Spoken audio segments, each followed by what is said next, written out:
Bem-vindo ao canal Reconstruindo a História.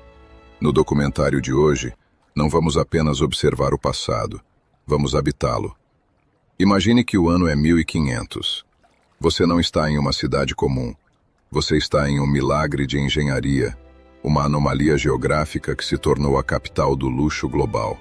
Imagine acordar com o som rítmico da água batendo contra as fundações de pedra da sua casa. Não há o som de cascos de cavalos nas ruas. Não há o ranger de rodas de carroças. O silêncio da manhã é cortado apenas pelo grito distante de um barqueiro e pelo sino pesado da marangona, ecoando da Praça de São Marcos. Você está em Veneza, no ápice do seu poder, uma cidade que flutua entre o céu e o mar. Mas como era a vida por trás das fachadas de mármore e afrescos? Como uma família conseguia manter a higiene, o conforto e o status social em um ambiente tão hostil quanto uma laguna salgada? Hoje, com o auxílio da inteligência artificial, vamos reconstruir cada detalhe de uma residência veneziana de 1500. Vamos abrir os baús de sândalo, provar os banquetes temperados com o ouro das especiarias e entender a rotina de quem chamava este labirinto aquático de lar. Se você busca uma viagem no tempo que une rigor histórico e tecnologia visual, deixe seu like e inscreva-se no Reconstruindo a História.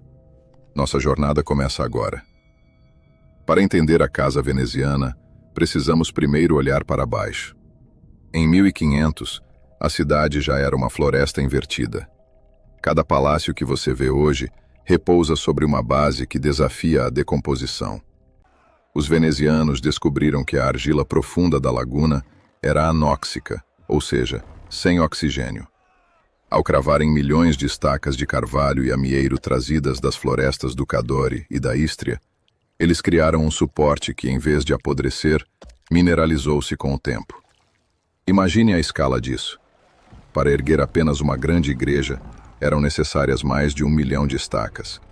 Em 1500, morar em Veneza significava confiar a sua vida a essa engenharia invisível. As casas eram construídas com tijolos leves e porosos, e as paredes eram amarradas com tirantes de ferro para permitir que o edifício respirasse e se movesse levemente com as marés.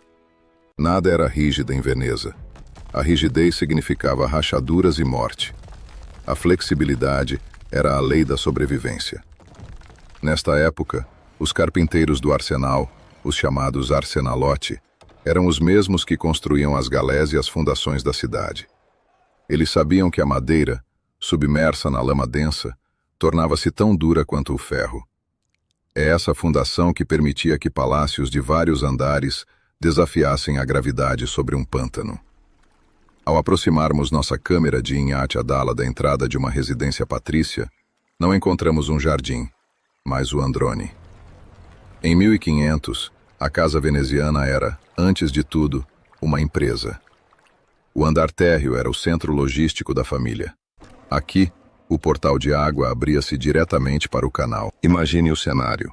Uma gôndola de carga encosta e homens de ombros largos descarregam fardos de seda bruta vindos da China, sacos de pimenta preta de Malabar e barris de vinho da Grécia. O cheiro neste andar é pesado, uma mistura de lama marinha, madeira molhada e o perfume doce e terroso do açafrão que escapa das caixas. Este pavimento raramente era usado para moradia, pois o fenômeno da água alta já era uma realidade constante.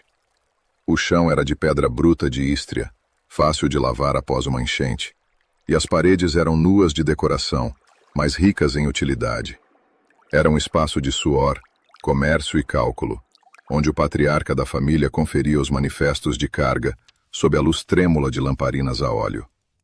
Havia pequenos escritórios laterais, onde jovens aprendizes passavam o dia registrando entradas e saídas de mercadorias em livros de couro, usando a recém-aperfeiçoada contabilidade de partida dobrada, uma invenção que permitiu a Veneza dominar as finanças mundiais. Subir a imponente escadaria de pedra para o primeiro andar, o piano nobile, é como mudar de dimensão.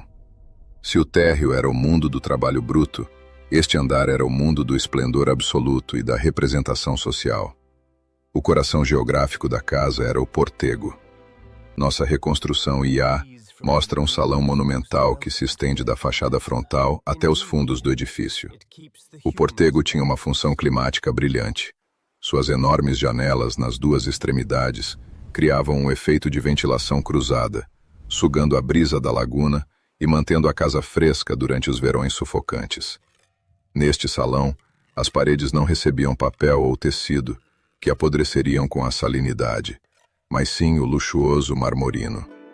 Imagine uma mistura de cal apagada com pó de mármore fino e terracota moída, aplicada em camadas sucessivas e polida com pedras quentes, até que a superfície brilhasse como o interior de uma concha. Em 1500, os venezianos preferiam o marmorino, porque ele refletia a luz do sol que vinha da água, iluminando o interior com um brilho dourado e etéreo. No teto, nada de abóbadas pesadas. Os tetos eram de vigas de lariço aparentes, pintadas com pigmentos caríssimos como o vermelho cinábrio e o azul de lápis-lazuli. Nenhum detalhe da casa de 1500 é tão fascinante quanto o vidro. Enquanto o resto do mundo usava placas de metal para tentar ver o próprio reflexo, o veneziano já possuía o cristalo. Desenvolvido por mestres em Murano, este vidro era tão transparente que parecia magia negra para os estrangeiros. Em nossa reconstrução, você verá espelhos venezianos posicionados estrategicamente para captar a luz das velas e triplicar a iluminação do ambiente.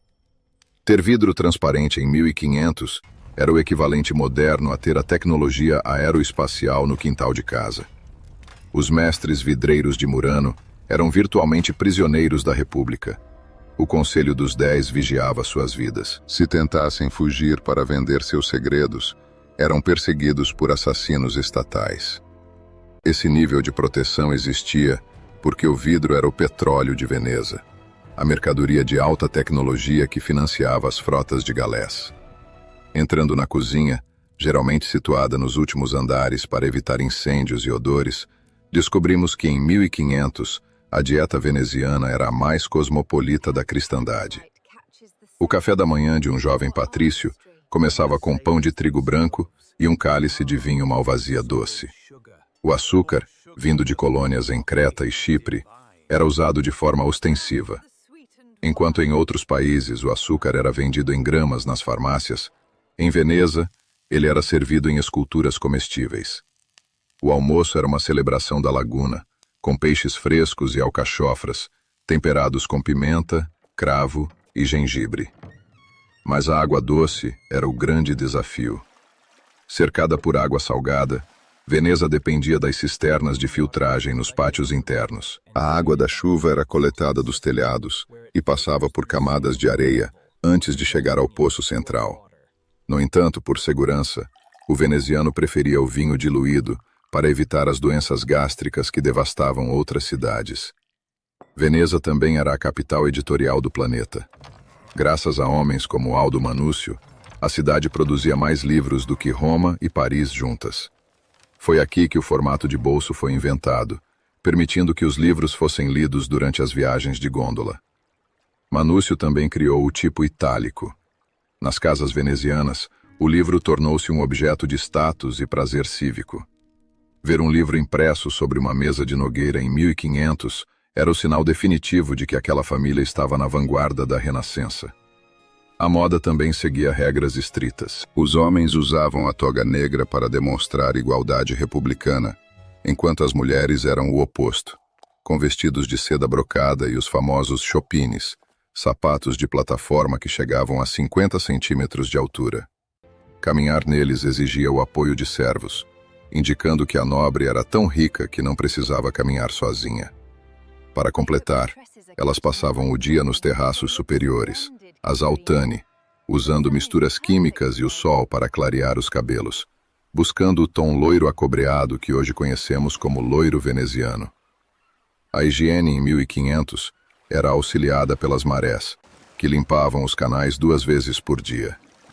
Dentro das casas, os banheiros despejavam diretamente na água. Para combater a umidade e os odores, usavam-se os pomanders, esferas de prata com âmbar e almíscar. As camas eram elevadas e cercadas por cortinas de veludo para barrar a neblina úmida da noite. As crianças das classes altas Viviam em um mundo de responsabilidade precoce. Aos 10 anos, um menino já aprendia a ler mapas e a calcular o valor das moedas internacionais, sendo treinado para administrar o império comercial da família. Fora das casas, a vida acontecia nos campos, as praças da cidade. Era ali, ao redor do poço público, que todas as classes se cruzavam e as notícias circulavam. Nossa reconstrução mostra artesãos trabalhando nas calçadas e o barulho constante de martelos e pregões de vendedores. As casas eram também zoológicos em miniatura. Gatos estavam por toda parte, agindo como oficiais de segurança contra os ratos que ameaçavam os estoques de grãos. Além deles, cães de companhia e pássaros exóticos trazidos das Américas e da África decoravam os ambientes, provando as conexões globais da família. O tempo em Veneza era regulado pelo mercado. Os leilões no Rialto começavam com o badalar dos sinos, e o tempo era tão precioso que os contratos eram calculados em horas de viagem. O veneziano foi um dos primeiros a entender que tempo é dinheiro. Mas morar em Veneza também era viver na sombra da peste. A cidade foi a pioneira no conceito de quarentena, criando ilhas de isolamento como o Lazareto. O medo da doença moldava a arquitetura, priorizando superfícies de mármore laváveis e o afastamento social das classes altas em direção ao continente durante os surtos. Ao caminharmos para o final deste documentário, olhamos uma última vez pela janela da nossa casa reconstruída. O sol está se pondo atrás do Canal Grande, pintando as águas de laranja. Viver em Veneza há 500 anos era participar da maior experiência urbana da humanidade. Era habitar um lugar onde o comércio se tornava arte e a necessidade de sobrevivência criava a beleza mais pura. Cada tijolo, cada estaca de madeira cravada na lama e cada reflexo no espelho de Murano contam a história de um povo que se recusou a ser limitado pela terra firme. Se você conseguiu visualizar os mercados e ouvir o eco das gôndolas, nossa missão no Reconstruindo a História foi cumprida. A história é feita de pequenos gestos cotidianos e sonhos esculpidos em pedra.